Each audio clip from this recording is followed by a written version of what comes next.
Hi everyone, welcome to today's episode of Mission Snapshot. We are so glad that you've taken time out of your schedule to join us, and we are happy to be here to be able to share stories with you. Hannah is over there and she is monitoring Facebook, so if you have any questions or comments, please drop them below.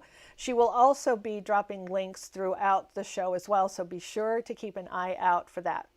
So in the studio today we have Veronica, and I just want to say a big thank you to her for sitting in this chair on Tuesday's episode. And if you haven't watched Tuesday's episode, go back and do that, because she and Hannah, who's normally over there, was over here, and they did a great job in sharing some important information with us about a missionary family in Thailand. So if you're interested in that, please go find our episode from Tuesday. So Veronica, you're back in your familiar seat, normal chair. in your normal chair, and you have stories with us that are somewhat about evening schools, but not entirely. So I'm intrigued.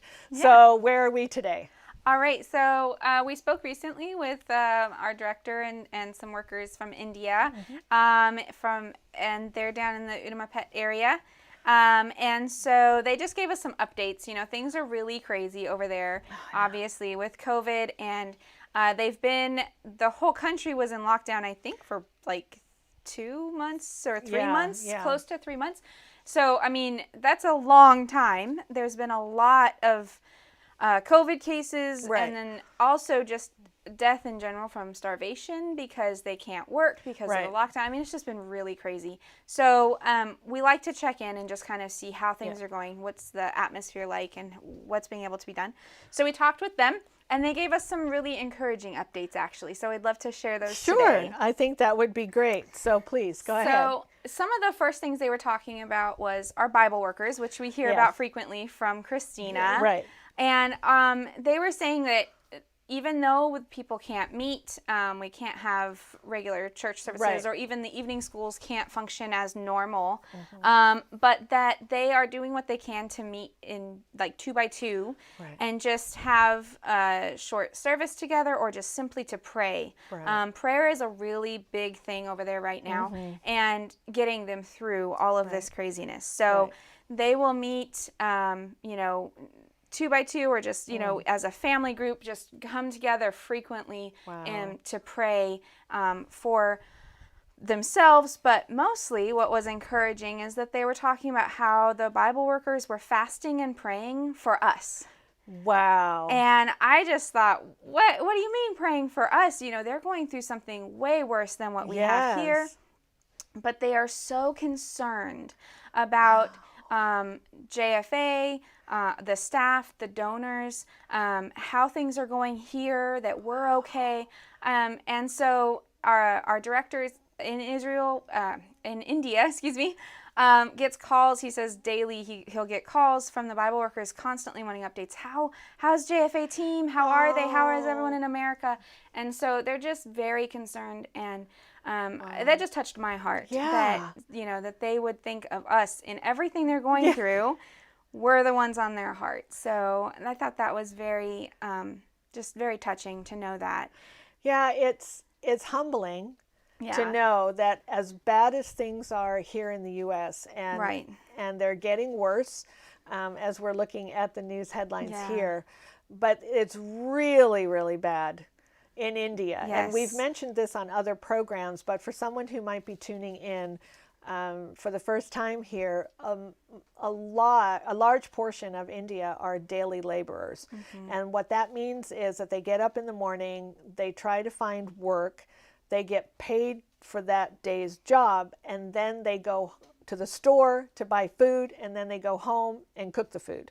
And that's their meal for the day. And that's their meal for the day, their main meal for the day. And so if they're not able to work, then they can't get money. And if they can't get money, then they can't get food.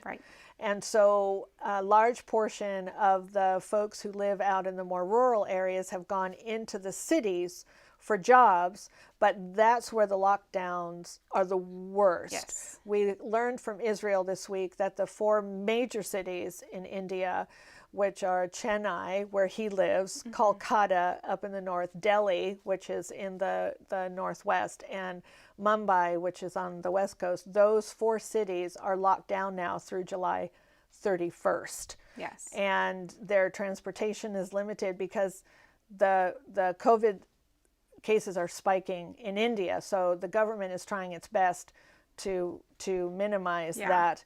And sadly, Israel shared with us about 150 people a day are dying in Chennai from COVID, from starvation. And so it's a really bad situation there. But when you hear that these people, in the midst of all that, are fasting and praying for us, right, in tears because they're so concerned about us, that to me is a selfless love that's amazing.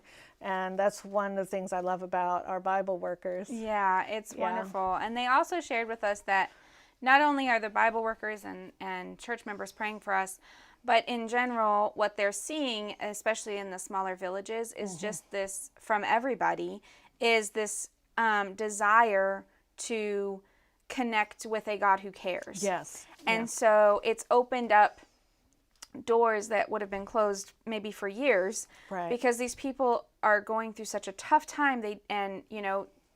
The gods they would normally pray to or go to aren't working, obviously, and so they are just completely open and in need of spiritual help. And so it's opened the door for the Bible workers and church members to go and pray with their neighbors and pray with the people they see, and everyone.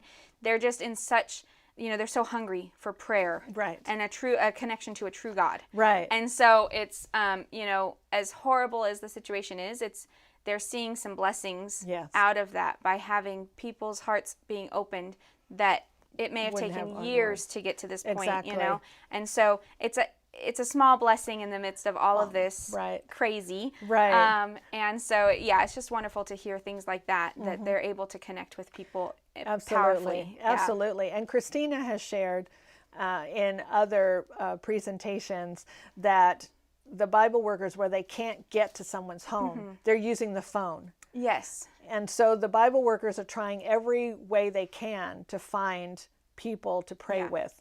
So it's not just that they're going door to door, but there are places that are opening up a little bit because they're outside of the cities. So I didn't want people viewing to go, they're breaking the lockdown. No, they're not. This is areas, so those 4 major cities, the bigger areas are still in lockdown. But the good news is that the lockdown has lifted in many of the small villages, all of the, less populated areas.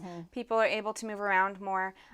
Still limited a little bit by how many people can gather and that kind of thing. But for the most part, they have their freedom back. People can start trying to work again. They can move around a little bit, and so they're seeing that as they go out and check in with their friends and family, it's just they're seeing that. Of course, there's still a large need, but there's some benefit, and people are so accepting and willing to pray with them and hear more about God. And we're going to hear a story in just a little bit about answers to prayer. Yes. But you have something else that you wanted to share with us on that. One update about the evening schools. So the evening schools haven't been able to function normally, but what they have been able to do is still provide food for the children.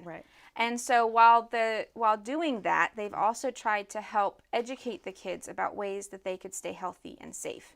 So in India, there are so many people, that the idea to socially distance is foreign. There's no way of doing that. And the picture we have up on the screen, or is just a very typical Indian street. And while here in the U.S. our social distance is 6 feet, theirs is just 1 meter, which is 3 feet or a little bit more or less than 3 feet. But you can see from the picture, they can't do that. They can't. And this isn't even as crowded as some streets get. This is just trying to give you an idea of how crowded it can be. And So that's, there's just no way to really stay away, which is partly why they did the lockdown, because that's the only way to try and keep people away from other people, is just stay in your home, don't do anything. Right. But the teachers at the evening school have tried to help the kids understand the importance of staying away as much as possible, staying away from other people. But they've also been teaching them other health habits. So things like washing your hands frequently, which, may be hard for some because they don't have access to soap and even water like we do. But, they're trying to help them understand why that's important and what gets on your hands, what is a germ, why is this important. So they're doing whatever education they can to help kids stay healthy and help their parents understand. And so they have been able to help in that small way while still feeding the kids, which is very important. That's a blessing.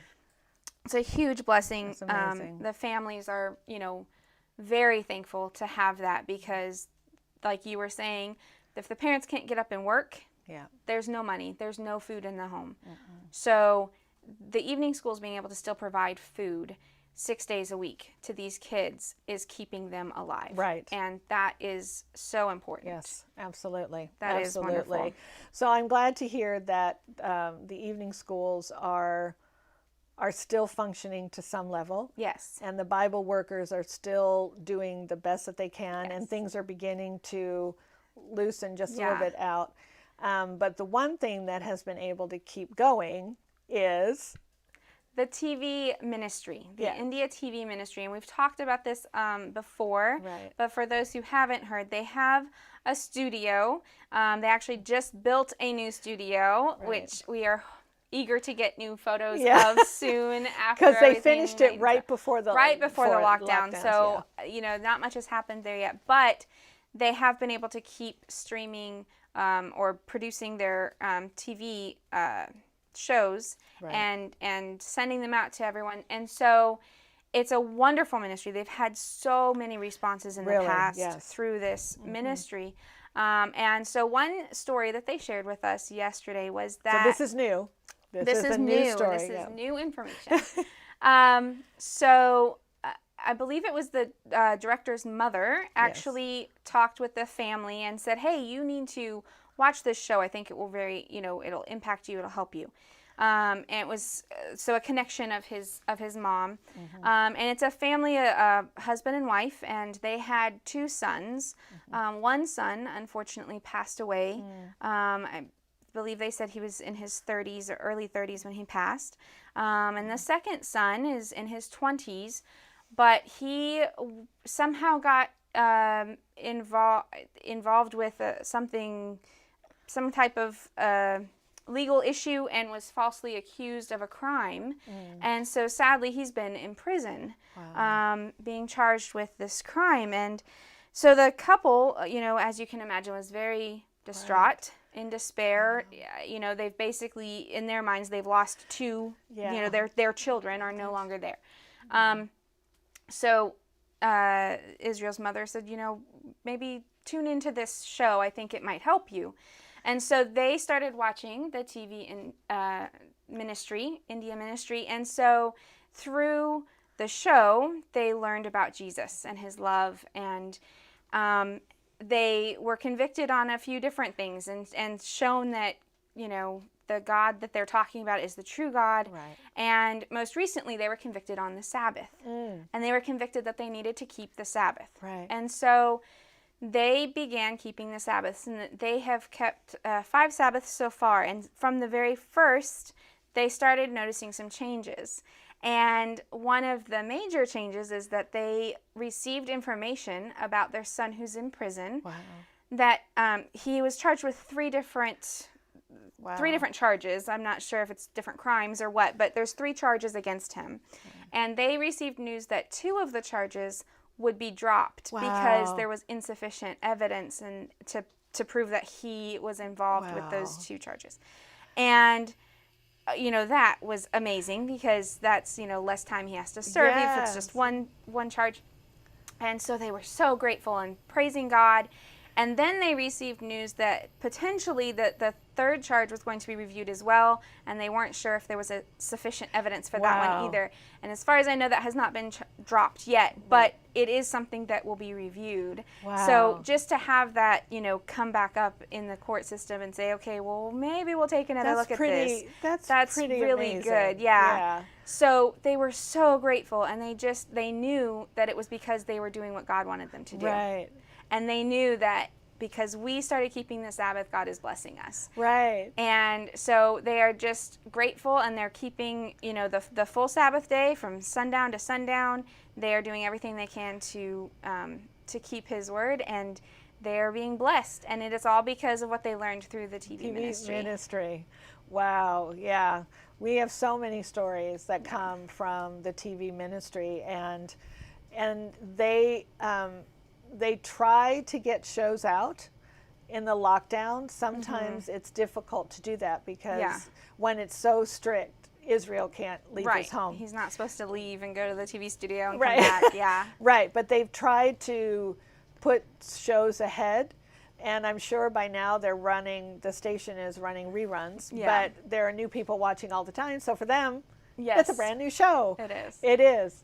And as I'm sure you realize, the more, you could study the same thing 50 times and you learn something new every time. So even for those people who have seen the show multiple times, I'm sure God is helping them understand something new. Each time they see it, a new point is brought to their mind. So it's a blessing no matter what. Right. So thank you for joining us. We're so grateful to hear stories from this week on how God is moving things forward in the middle of a huge crisis. In the middle of the lockdown, God is finding ways to get the gospel out, and it's amazing to watch. And I personally feel privileged to be in a position where I can see God working, and I know you do too. Yes. It's absolutely amazing. So thank you. And I want to thank you all for joining us too, and I hope you are blessed by learning how God is reaching out, and that people's love are shining through, and prayers are going up, and God is answering prayers. It's absolutely amazing to watch. And if you're interested in any of the Jesus for Asia projects, I invite you to go to jesusforasia.org, and you can find everything you need on the donate page. And even if you're not able to donate, we would just invite you to scroll down that list and pray for the projects, because we just talked about how important and vital that prayer is, and we would love to have you join us in that effort. And if you're watching this on YouTube and this is your first time there and you haven't yet subscribed to our page, we invite you to do subscribe to the channel so that you can get notifications when we're going live. And if you're watching this on Facebook, do like our page so that you can know when we're doing our next show, which will be next Tuesday at 1 o'clock, and I do hope that you're going to be able to join us for that. So thank you again for being here. This has been your Mission Snapshot.